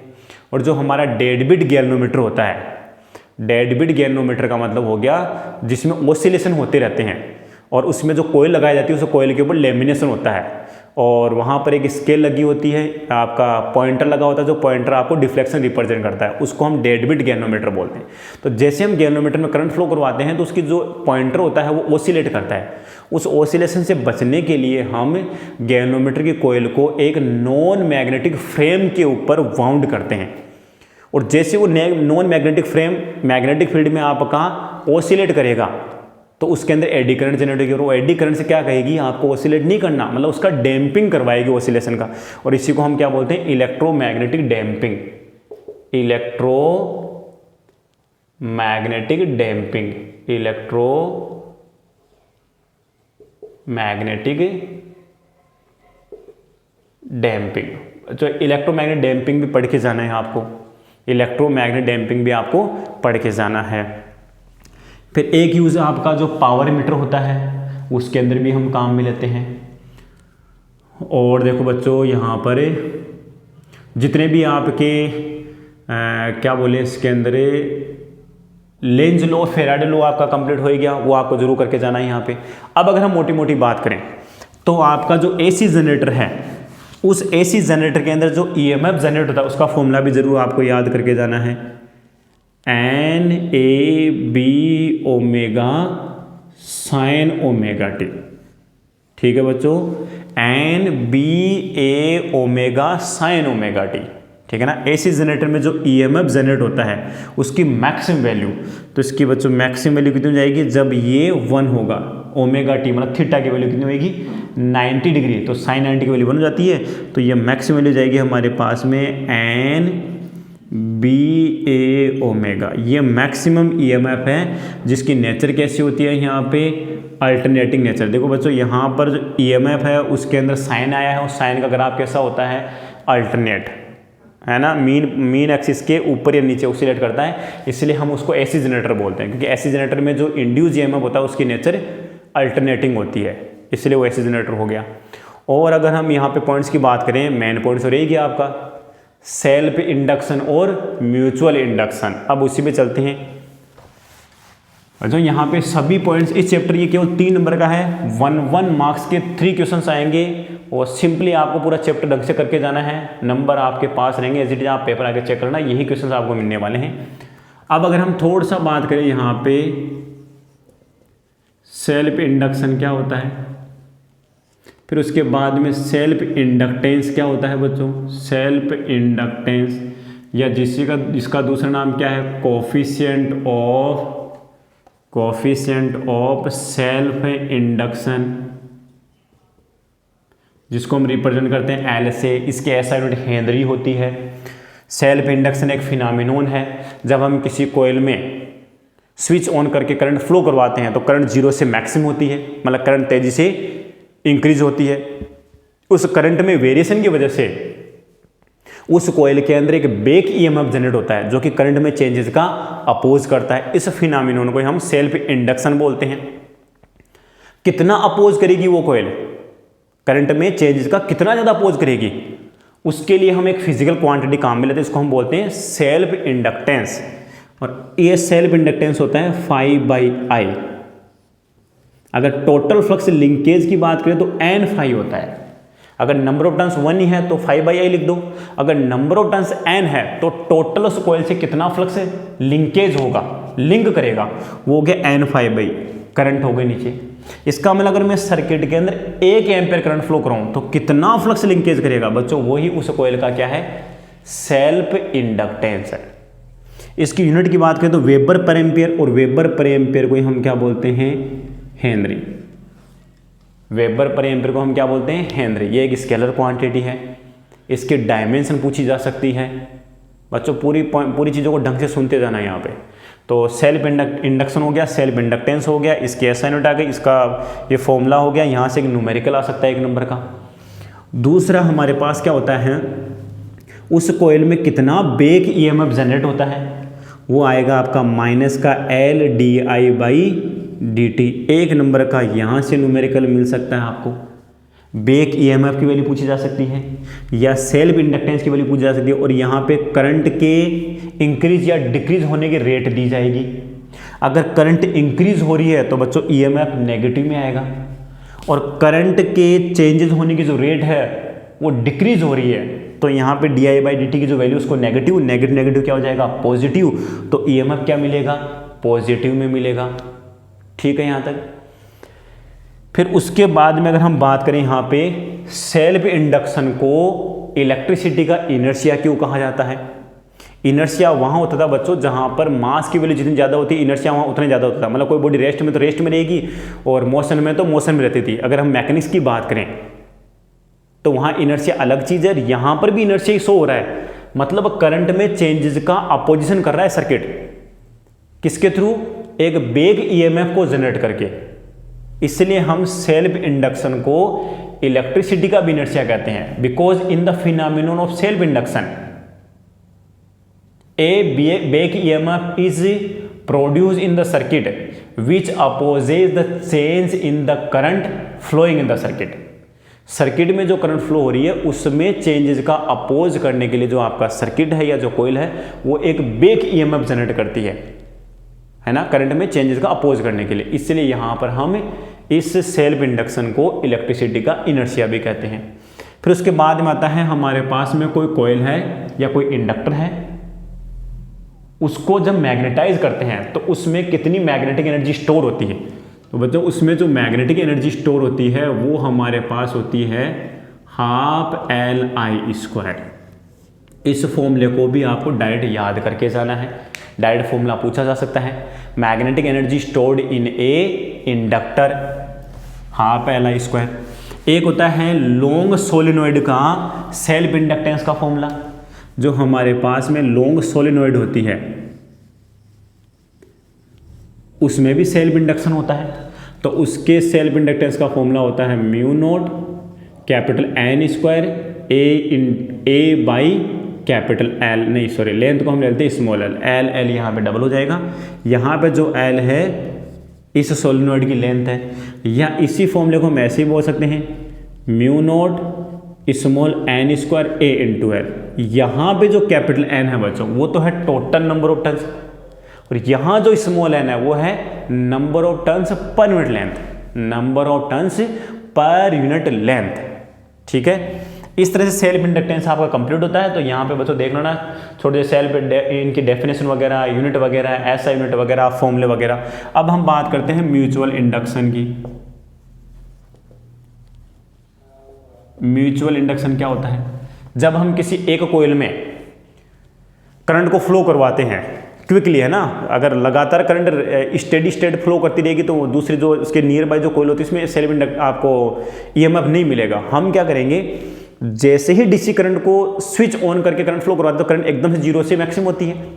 उसके नियर बाय को दूसरी कॉइल रहेगी उसमें एकदम से फ्लक्स क्या होगा, 0 से मैक्सिमम होगा।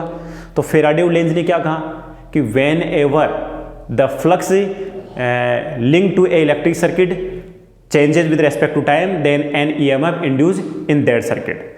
तो फैराडे ने क्या कहा, तो हमारे पास में एक प्राइमरी कॉइल होगी, इस प्राइमरी कॉइल के अंदर हम जैसे करंट फ्लो करवाते हैं तो इसके पास है कि जो दूसरी कॉइल होती है उसमें ये फ्लक्स लिंक करेगा, और ये टाइम के साथ वेरी करता है फ्लक्स, और जैसे टाइम के साथ वेरी करेगा तो यहाँ पर हमें एक ईएमएफ प्रोड्यूस होगा, मतलब ईएमएफ इंड्यूस होगा। इसी फिनोमेनन को हम क्या बोलते हैं, म्यूचुअल इंडक्शन।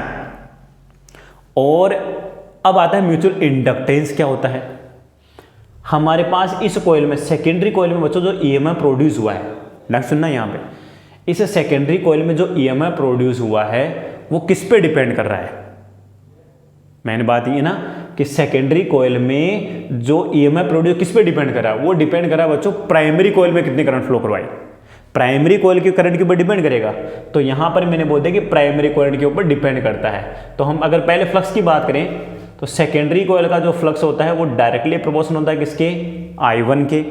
और जैसे हमने यहाँ से प्रोपोर्शनल का साइन हटाया तो ये मिल जाएगा M21 इंटू I1, तो M21 इक्वल्स टू हो गया Phi2 बाई I1।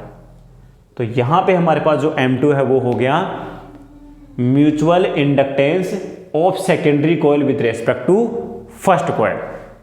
अब इसके डेफिनेशन की बात करें तो अगर हम प्राइमरी कॉइल में 1 एम्पीयर करंट फ्लो करवाते हैं तो सेकेंडरी कॉइल में कितना फ्लक्स लिंकेज करता है, तो हम बोलेंगे flux linked with the secondary coil when unit current flow in the primary coil placed near by the secondary coil. अगर हम प्राइमरी कॉइल में 1 एम्पीयर करंट फ्लो करवाते हैं तो इसके नियर बाय रखी दूसरी जो कॉइल है सेकेंडरी कॉइल, उसमें कितना फ्लक्स लिंक करता है, उस वैल्यू को हम क्या बोलेंगे, mutual inductance of secondary coil with respect to primary coil. इसकी यूनिट भी क्या हो जाएगी, वेबर पर एम्पियर, मतलब हेनरी होती है। म्यूचुअल इंडक्टेंस की यूनिट भी हेनरी होती है। डायमेंशन फॉर्मूला भी सेम ही आएगा। अब बात आती है कि सर सेकेंडरी कॉइल में ईएमएफ कितना जनरेट होगा, उसको हम कैसे कैलकुलेट करें। तो सेकेंडरी कॉइल में जो ईएमएफ आएगा वो बच्चों हमारे पास आएगा सेकेंडरी कॉइल में कितना फ्लक्स चेंज हुआ। अगर हम नंबर ऑफ टर्न्स की बात करें, नंबर ऑफ टर्न्स मान लो हम N2 मान लेते हैं। अब सेकेंडरी कॉइल का जो फ्लक्स वो किस पे डिपेंड कर रहा था, सर वो डिपेंड कर रहा था हमारे पास में I1 पे। और Phi2 इक्वल टू हमने क्या लिखा था अभी, Phi2 equals to M21 into I1। M21 आपका यहाँ पे वेरी नहीं करेगा, तो ये आ गया M21 और ये आ गया dI1 बाई dt। इस तरह से हम यहाँ पे सेकेंडरी कॉइल में जो EMF इंड्यूस हुआ है उसकी वैल्यू कैलकुलेट कर सकते हैं। जैसा सेल्फ इंडक्टेंस में था वैसा का वैसा म्यूचुअल इंडक्टेंस में। सेल्फ इंडक्टेंस में यहाँ पे L था, म्यूचुअल इंडक्टेंस में यहाँ पे M है। N आप 1 कर लो, अगर नंबर ऑफ टर्न्स आपके सेकेंडरी कॉइल में केवल एक ही कॉइल है तो यहाँ पे 1 आ जाएगा। अब बात आती है कि म्यूचुअल जो इंडक्शन होता है, या सॉरी जो म्यूचुअल इंडक्टेंस होता है वो किस किस पे डिपेंड करता है। बच्चों सबसे इंपॉर्टेंट लाइन है, सबसे इंपॉर्टेंट क्वेश्चन है, म्यूचुअल इंडक्टेंस किन किन फैक्टर्स पे डिपेंड करता है। जो म्यूचुअल इंडक्टेंस होता है वो प्राइमरी और जो सेकेंडरी कॉइल उनके एक तो ओरिएंटेशन पे डिपेंड करता है कि आपने उनको रखा कैसे, दूसरा उनकी ज्योमेट्री पे डिपेंड करेगा, शेप साइज वगैरह, उसमें नंबर ऑफ टर्न्स क्या है, उसका एरिया क्या है, दोनों कॉइल्स का एरिया क्या है। तो कॉइल्स के ज्योमेट्रिकल शेप साइज पे डिपेंड करेगा, मतलब नंबर ऑफ टर्न्स पर भी डिपेंड करेगा। एक दोनों कॉइल्स के बीच जो मीडियम है उसकी प्रेजेंस पे डिपेंड करेगा। 3 इंपॉर्टेंट चीजें हैं, ओरिएंटेशन ऑफ कॉइल्स, दूसरा आपका ज्योमेट्रिकल शेप एंड साइज जिसमें आपके नंबर ऑफ टर्न्स आ गए, एरिया आ गया, और तीसरे नंबर पे आ जाएगा मीडियम बिटवीन द कॉइल्स। सबसे पहले नंबर पे ओरिएंटेशन होता है। अगर आपने ओरिएंटेशन 90 डिग्री रख दिया तो आपका म्यूचुअल इंडक्शन होगा ही नहीं, मतलब म्यूचुअल इंडक्टेंस 0 आएगा। हाँ, अगर आपने कॉइल्स कोएक्सियल रखी है, दोनों के एक्सिस सेम ही है और इनके बीच में आपने कोई फेरोमैग्नेटिक मैटर रख दिया तो म्यूचुअल इंडक्टेंस बहुत ज़्यादा होगा। इस तरह से ये चैप्टर भी हमारा होता है खत्म। यहाँ पे एक पॉइंट और जरूर याद रखना बच्चों, जब हम इलेक्ट्रोमैग्नेटिक इंडक्शन करवाते हैं तो इलेक्ट्रोमैग्नेटिक इंडक्शन में हमने देखा कि करंट भी इंड्यूस हो रही है, ईएमएफ भी इंड्यूस हो रहा है, साथ में चार्ज भी इंड्यूस होता है। तो जो आपका चार्ज इंड्यूस हुआ है उसकी भी वैल्यू आपको याद रखनी है ना। आपको ईएमआई के अंदर जो चार्ज इंड्यूस होता है उसकी भी वैल्यू हमें याद रखनी है। इंड्यूस्ड चार्ज इक्वल्स टू होता है n delta phi1 minus phi2 by capital R। बच्चों ये चीज ध्यान रखनी है ना। इंड्यूस्ड चार्ज कभी भी फ्लक्स में चेंजेस की रेट पे डिपेंड नहीं करता, ओनली फ्लक्स में चेंजेस पे डिपेंड करता है। जो इंड्यूस चार्ज होता है वह ओनली मैग्नेटिक फ्लक्स में चेंजेस भी डिपेंड करता है, चेंजेस की रेट पे डिपेंड नहीं करता। चलो, इसका मतलब एक क्वेश्चन आ सकता है, मैग्नेटिक फ्लक्स और जो रेजिस्टेंस उसका रेशियो किसको रिप्रेजेंट करता है? चार्ज को, मतलब कूलाम को। Magnetic flux divided by resistance, weber per ohm, weber per Om equal to क्या आएगा? Weber per ohm, weber divided by ohm equal to coulomb, charge को रिप्रेजेंट होता है ना। चलो, अब हम चलते हैं चैप्टर नंबर 6 है। चैप्टर नंबर 6 हो गया, चैप्टर नंबर 5। अब हमारा है चैप्टर नंबर 5। चैप्टर नंबर 5 है बच्चों मैग्नेटिज्म है। चैप्टर नंबर 5 क्या है हमारा? मैग्नेटिज्म। ये कितने मार्क्स का है बच्चों? ये है आपका 3 मार्क्स का। इसमें बच्चों देखो मोटी मोटी चीज़ बता दूँ। सबसे पहले तो आपको डाया, पेरा और फेरोमैग्नेटिज्म जो है, फेरोमैग्नेटिज्म, इनकी मोटी मोटी चीज़ याद रखनी है। क्या क्या? एक तो इनके लिए म्यू आर की वैल्यू क्या होती है, एक इनके लिए काई एम की वैल्यू क्या होती है, और इनका मैग्नेटाइजेशन किधर होता है? मैग्नेटाइजेशन, ये तो मैग्नेटाइज होते हैं मैग्नेटिक फील्ड अपोजिट डायरेक्शन में। ये मैग्नेटिक फील्ड की डायरेक्शन में फीबली, बहुत कमजोर तरीके से, ये भी मैग्नेटिक फील्ड की डायरेक्शन में ही स्ट्रांगली मैग्नेटाइज होते हैं। म्यू आर काई एम की वैल्यू इनके लिए नेगेटिव होती है, इनके लिए पॉजिटिव और स्मॉल होती है, इनके लिए पॉजिटिव और लार्ज होती है। म्यू आर की वैल्यू की बात करें तो बच्चों इसकी म्यू आर की वैल्यू पॉजिटिव होगी लेकिन 1 से लेस होती है, 0.1, 0.2, 0.3। इनके लिए जो म्यू आर है रिलेटिव परमेबिलिटी है उसकी वैल्यू 1 से स्लाइटली ग्रेटर होगी, स्लाइटली 1.002, 1.01, 1.02। इसके लिए जो रिलेटिव परमेबिलिटी है वो बच्चों 1 से बहुत ज़्यादा होती है, 50, 100, 500 तक होती है। इनके एक एक या दो दो एग्जाम्पल्स आपको याद करके जाना है। एनसीईआरटी के सारे एग्जाम्पल्स करना, ऑब्जेक्टिव में कहीं ना कहीं क्वेश्चन मिल जाएगा। O2 क्या है? पेरा, डाया या फेरो। O2 जो ऑक्सीजन गैस होती है वो हमारी पेरा मैग्नेटिक मटेरियल होती है। क्या होती है? पेरा मैग्नेटिक मटेरियल होती है। नेक्स्ट क्वेश्चन की बात करें तो यहाँ पे बच्चों आपको क्यूरी टेम्परेचर की डेफिनेशन जरूर याद करके जानी है। क्यूरी टेम्परेचर क्या होता है? एक ऐसा टेम्परेचर जिस पर फेरो मैग्नेटिक मेटल्स किस में कन्वर्ट हो जाते हैं? पेरा मैग्नेटिक मेटल्स में कन्वर्ट हो जाते हैं। बच्चों एक आपको हिस्टेरिसिस जो होता है, हिस्टेरिसिस किसको बोलते हैं? इसमें 2 डेफिनेशन आती है हमारे पास में, एक तो कोर्सिविटी और एक आती है रिटेंटिविटी। रिटेंटिविटी दोनों को अच्छी तरह से याद करके जाना है। कोर्सिविटी किसे बोलते हैं, रिटेंटिविटी किसे बोलते हैं? जब हम मैग्नेटिक मेटल्स को मैग्नेटाइज और डीमैग्नेटाइज करते हैं तो इस प्रोसेस में हमारे पास में क्या होता है, ये मैग्नेटाइजिंग फील्ड होता है और ये हमारा मैग्नेटिक इंडक्शन होता है। जैसे हम एच को बढ़ाते हैं तो मैग्नेटिक मटेरियल चार्ज होता है, मैग्नेटाइज होता है, मैग्नेटाइज होके कांस्टेंट हो जाता है। अब कितना ही एच बढ़ा लो, कितना ही आपका जो मैग्नेटाइजिंग फील्ड है उसको कितना ही इंक्रीज कर लो, मैग्नेट इंडक्शन नहीं पड़ेगा। इसको हम उसका सैचुरेशन बोलते हैं। अब अगर एच को हम धीरे धीरे वापस डिक्रीज करते हैं तो हम देखते हैं कि जब एच की वैल्यू 0 हो जाती है, जब हम मैग्नेटाइजिंग फील्ड को 0 कर देते हैं तो हमारा जो मैग्नेटिक इंडक्शन है, जो मैग्नेटिक फील्ड है वो 0 नहीं होता है। और इस बचे हुए इस रिमेनिंग मैग्नेटिक इंडक्शन को ही हम क्या बोलते हैं? रिटेंटिविटी बोलते हैं या रेसिडुअल मैग्नेटिज्म बोलते हैं। अब अगर हम मैग्नेटाइजिंग फील्ड को उल्टा कर देते हैं, क्योंकि अभी हमारा मैग्नेटिक मेटल कंप्लीटली डीमैग्नेटाइज नहीं हुआ है तो हमें उसको कंप्लीटली डीमैग्नेटाइज करना है, तो मैग्नेटाइजिंग फील्ड को हम जस्ट अपोजिट कर लेते हैं, अपोजिट पोलैरिटी में लगा लेते हैं। तो हम देखते हैं कि बी की वैल्यू धीरे धीरे डिक्रीज होके एक एच की नेगेटिव वैल्यू के ऊपर, एक पर्टिकुलर नेगेटिव वैल्यू पे बी की वैल्यू क्या हो जाती है? 0। और इस नेगेटिव एच को ही हम क्या बोलते हैं? कोर्सिविटी या कोर्सिव फोर्स। फिर आगे बढ़ा है तो ये ग्राफ फिर से इस तरह से बढ़ेगा, फिर डिक्रीज होएगा, तो इस तरह से हमें यहाँ पर एक हिस्टेरिसिस कर्व प्राप्त होता है ना।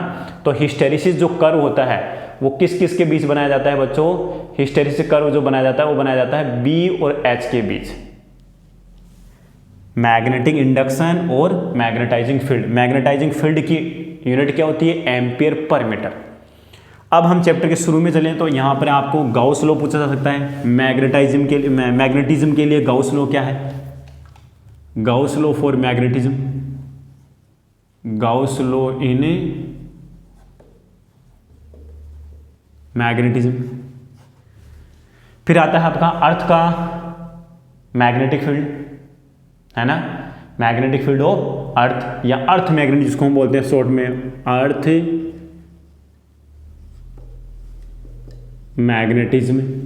अर्थ के मैग्नेटिज्म को या अर्थ के मैग्नेटिक फील्ड को समझाने के लिए हमें कुछ कंपोनेंट्स की जरूरत पड़ती है, कुछ कंपोनेंट्स की जरूरत पड़ती है। तो अर्थ मैग्नेटिज्म को कंप्लीट डिस्क्राइब करने के लिए कितने कंपोनेंट, तो देयर आर 3 कंपोनेंट्स। फर्स्ट हो जाता है हमारे पास में एंगल ऑफ डिप, एक हो गया आपका angle of declination,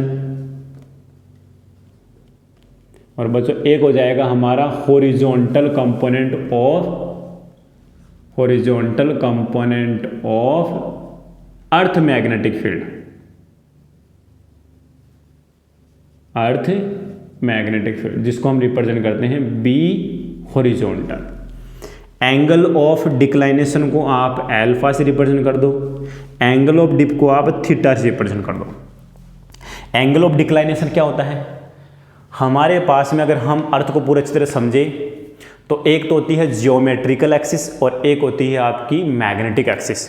geometric axis तो जियोमेट्रिक जो आपके जियोग्राफिकल जो पोल्स होते हैं उनको रिप्रेजेंट करने के लिए जो एक्सिस काम में लेते हैं उसको हम जियोग्राफिकल एक्सिस बोलते हैं। और एक हमारे पास में मैग्नेटिक एक्सिस होती है। मैग्नेटिक एक्सिस क्या होती है, जो मैग्नेटिक पोल्स है उनको जो ज्वाइन करने वाली जो लाइन है उसको हम मैग्नेटिक एक्सिस बोलते हैं। तो हमारे पास में एक तो जियोग्राफिकल एक्सिस हो गई और एक मैग्नेटिक एक्सिस हो गई। इनके वर्टिकली अगर हम कोई प्लेन ड्रॉ करते हैं तो उसको हम मैग्नेटिक मेरिडियन कहते हैं। तो बच्चों यहां पे एक और वर्ड काम में आता है मैग्नेटिक मेरिडियन, मैग्नेटिक मेरिडियन। तो मैग्नेटिक मेरिडियन और एक हो गया geographical meridian. A vertical plane passes through geographical axis, तो उसको तो बोलेंगे जियोग्राफिकल मेरिडियन। और मैंने कह दिया कि मैग्नेटिक एक्सिस ऐसे हैं तो इसके वर्टिकली एक प्लेन बनाना है आपको, उसको बोलेंगे हम मैग्नेटिक मेरिडियन। तो हमारा जो जियोग्राफिकल मेरिडियन और जो मैग्नेटिक मेरिडियन है वो एक ही प्लेन में नहीं है, थोड़ा सा उनके बीच में कुछ एंगल बना हुआ है, इस तरह से कुछ इस तरह से एंगल, और उस एंगल को हम क्या बोलते हैं, एंगल ऑफ डिक्लाइनेशन। तो हर जगह का एंगल ऑफ डिक्लाइनेशन अलग अलग होता है। तो एंगल ऑफ डिक्लाइनेशन की डेफिनेशन क्या हुई, the acute angle at a place between plane of geographical meridian और एक मैग्नेटिक मेरिडियन। मैग्नेटिक मेरिडियन और जियोग्राफिकल मेरिडियन के बीच जो एक्यूट एंगल बना है, जो न्यून कोण बना है, उसी को हम क्या बोलते हैं, उस प्लेस का एंगल ऑफ डिक्लाइनेशन बोलते हैं। अब आता है एंगल ऑफ डिप।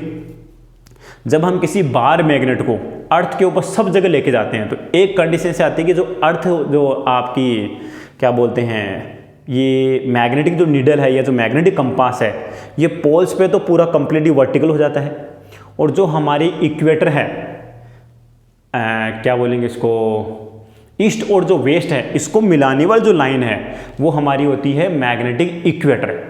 उसके ऊपर अगर उस मैग्नेट को लेके जाते हैं तो वो हमेशा क्या होती है, हॉरिजॉन्टल, और जैसे जैसे ले जाते हैं वो वर्टिकल होते होते होते होते होते झुकते झुकते वर्टिकल हो जाती है। इट मीन्स क्या हुआ कि ये ऐसे ऐसे क्यों झुक रही है, ये ऐसे करना चाह रही है कि अर्थ का मैग्नेटिक फील्ड ऐसे है, अर्थ का मैग्नेटिक फील्ड कुछ इस तरह से है, और बिल्कुल ऐसे ही होगा क्योंकि अर्थ के अंदर क्या होता है, साउथ से नॉर्थ की तरफ एक मैग्नेटिक फील्ड जा रहा है जो कि इस तरह से लूप बना रहा है, इस तरह से, ठीक है ना, इस तरह से हमारे पास में लूप बना रहा है इस तरह से। तो मैं अगर यहाँ पे मैग्नेट को लेके जाऊंगा तो वर्टिकल हो जाएगी, यहाँ मैग्नेट को लेके जाऊंगा तो वो हॉरिजॉन्टल हो जाएगी। ये इक्वेटर है हमारे पास में, ये इक्वेटर है। तो इसका मतलब क्या हुआ, जो मैग्नेटिक नीडल है, जो मैग्नेटिक नीडल है उसकी जो एक्सिस है वो हॉरिजॉन्टल के साथ किसी प्लेस पे कितना एंगल बनाती है। तो मान लो हम किसी इस मैग्नेट को किसी प्लेस पे लेके गए, वो ऐसे झुक गई, तो इसकी जो एक्सिस है वो हॉरिजॉन्टल के साथ कितना एंगल बना रही है, एंगल ऑफ डिप। डिप का मतलब होता है झुकना। तो अब ये झुकी क्यों, सिंपल से आप ऐसे ही बोल सकते हो कि वो जैसे झुकी ना, तो ये अर्थ का रिजल्टेंट मैग्नेटिक फील्ड है, अर्थ का रिजल्टेंट मैग्नेटिक फील्ड ऐसे है, इसलिए मैग्नेटिक नीडल भी इसी तरह झुक गई। तो हम ये बोल सकते हैं कि किसी प्लेस पे जो अर्थ का रिजल्टेंट मैग्नेटिक फील्ड है वो हॉरिजॉन्टल के साथ कितना एंगल बनाता है ना, angle subtended by resultant magnetic field of earth with horizontal known as angle of dip at that place. या फिर हम क्या बोल सकते हैं, the angle subtended by axis of the needle with horizontal at a place. किसी भी place के ऊपर हमारी जो मैग्नेटिक नीडल है वो हॉरिजॉन्टल के साथ कितना एंगल बनाती है, वो एंगल वहाँ पर एंगल ऑफ डिप हो जाएगा। इस एंगल ऑफ डिप की वैल्यू सबसे ज़्यादा पोल्स पे होती है 9 डिग्री और इक्वेटर पे इसकी वैल्यू होती है 0 डिग्री। ठीक है ना, एंगल ऑफ डिप की वैल्यू सबसे कम कहाँ होती है, इक्वेटर पे और 0 डिग्री, सबसे ज़्यादा कहाँ होती है, पोल्स पे और 9 डिग्री। इस तरह से होता है हॉरिजॉन्टल कंपोनेंट। अभी हमने यहाँ पे देखा कि अर्थ का जो मैग्नेटिक फील्ड है वो मान लो बच्चों हॉरिजॉन्टल के साथ में थीटा एंगल बना रहा है, तो मतलब ये एंगल ऑफ डिप हो गया। ये यहाँ पे अर्थ का रिजल्टेंट मैग्नेटिक फील्ड हो गया। इसके दो कंपोनेंट ले, एक तो हो गया हॉरिजॉन्टल कंपोनेंट क्या, बी कोस थीटा, और एक हो गया वर्टिकल कंपोनेंट क्या, बी साइन थीटा। इसी कंपोनेंट की बात करी जा रही है कि हॉरिजॉन्टल कंपोनेंट क्या होता है, बी कोस थीटा। आपको अगर हॉरिजॉन्टल वर्टिकल कंपोनेंट दे दिया जाए और बोले वहाँ का एंगल ऑफ डिप कितना है, तो बच्चों सिंपल सा ये है टेन थीटा इक्वल टू यहाँ से क्या आ रहा है, अगर मैं इसके अंदर इसका डिवाइड कर दूँ तो B sine theta divided by B cos theta, tan theta हो गया, और ये आ जाएगा B vertical divided by B horizontal. तो बी वर्टिकल अर्थ के मैग्नेटिक फील्ड का जो वर्टिकल कंपोनेंट है उसके अगर अर्थ के मैग्नेटिक फील्ड के हॉरिजॉन्टल कंपोनेंट का डिवाइड कर दें तो हमें टेन थीटा मिलेगा, और यहाँ से हम एंगल ऑफ डिप कैलकुलेट कर सकते हैं, theta equal to tan inverse B vertical divided by B horizontal. ठीक है ना, यही है हमारा एंगल ऑफ डिप, ये हमारा एंगल ऑफ डिप हो गया। ठीक है, तो इस तरह से चैप्टर में भी कुछ मोटी छोटी छोटी चीज़ें थी, मोटी तो नहीं बोल सकते कि एक एक नंबर के क्वेश्चन ही बनेंगे यहाँ पे। अब अगर हम चलें तो चैप्टर नंबर